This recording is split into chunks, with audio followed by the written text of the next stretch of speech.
Alright, let's talk about something we all take for granted. That little metal box that saves us from a world of hurt when we're faced with a mountain of stairs. The elevator. Before we had fancy buttons and smooth rides, getting things up high was a dirty, dangerous job. Think about ancient Rome: roads, aqueducts, massive structures like the Colosseum. Simple platforms lifted wild animals from cages up to the arena floor, powered by good old-fashioned muscle. Teams of men pulling on ropes, heaving to lift a very angry lion into the spotlight. Tough, sweaty, terrifying work. This basic lifting idea didn't change for centuries. Ropes, pulleys, manpower, horsepower. Imagine a 17th century worker helping build a palace, part of a human-powered crane hoisting giant stone blocks one by one. Slow, back-breaking work. Even kings experienced vertical travel. King Louis XV had a flying chair at Versailles, a chair and a shaft, servants pulling ropes to hoist him up a floor. Fancy, but basically a glorified dumbwaiter. The Industrial Revolution changed everything. This is where a guy with a great name and a flair for the dramatic enters our story. Elisha Otis. He wasn't some high-minded scientist in a lab. He was a practical man, a mechanic working at a bed frame factory in New York. His job was to build a new factory, and he needed to move heavy equipment between floors. He built a steam-powered freight elevator to do it, but his bosses were terrified. They knew all about snapping ropes and falling platforms. They were convinced it was a death trap.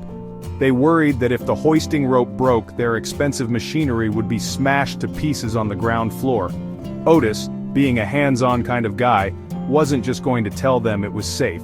He decided to show them. In 1854, at the World's Fair in NYC's Crystal Palace, Otis built a demonstration. He constructed an open elevator platform. He hoisted himself high above a packed crowd of onlookers. Then, in a moment of pure showmanship, an assistant dramatically cut the single hoisting rope with an axe. The crowd gasped. The platform lurched, dropping a few inches. And then, it stopped. It just hung there, suspended in mid-air, with Otis safely standing on top. He tipped his top hat to the stunned audience and declared, "All safe, gentlemen, all safe." What the crowd didn't see at first was his simple, mechanical, and incredibly effective failsafe. Otis had designed a safety brake.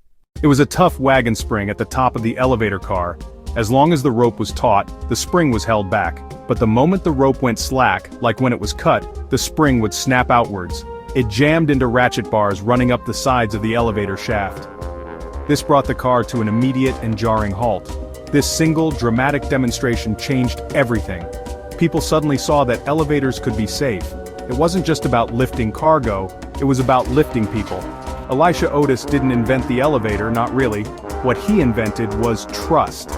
He invented the confidence people needed to step into a small box and be hoisted hundreds of feet into the air.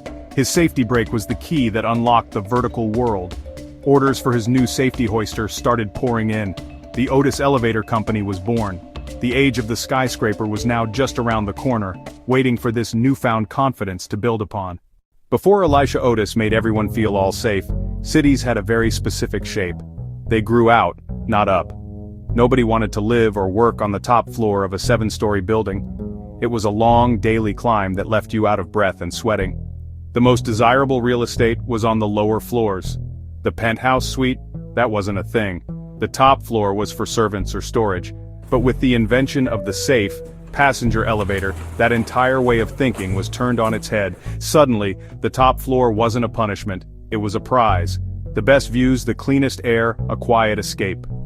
The first commercial passenger elevator was installed in a 5-story department store in New York City in 1857. It was a steam-powered machine that moved at a snail's pace, about 40 feet per minute.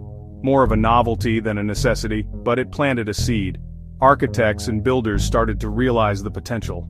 Move people up and down safely and easily. You were no longer limited by human legs.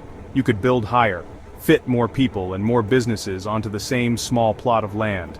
A game changer for crowded, growing cities. So here we are today, in 2025. Elevators are everywhere. They are the circulatory system of our vertical world. More than just getting us to our office on the 75th floor, they've become essential for accessibility. For people with disabilities, the elderly, anyone pushing a stroller, elevators are not a convenience. They are a lifeline. But what does the future hold? The race to the sky isn't over. Engineers are developing ropeless elevator systems that could also move sideways, opening up a whole new world of possibilities for the cities of tomorrow.